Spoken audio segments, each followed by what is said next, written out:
Yan, magandang gabi nga pala mga guys.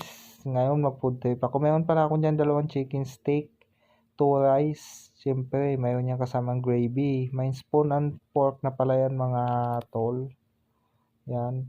Inayos ko lang yung pwesto ko at ako'y mag-dinner na. Siyempre, mayroon niyang kasamang drinks. Tsaka 2 chicken empanada pala mga idol. Tara, samahan niyo ako mga idol. Mag-food trip tayo. Shout out din pala dyan sa mga kasabay ko kumain. Dito lang pala yung mga tol sa Eastwood, malapit sa pinagdutihan ko. Ka-out ko lang pala yung mga tol sa duty.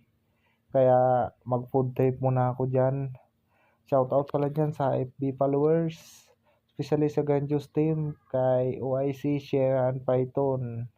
Big and mega love shout out pala dyan kay Gretchen, Abela, my friend. At saka shoutout din sa Kalawaan Resettlement Community Chapter. Hanggang dito na lang.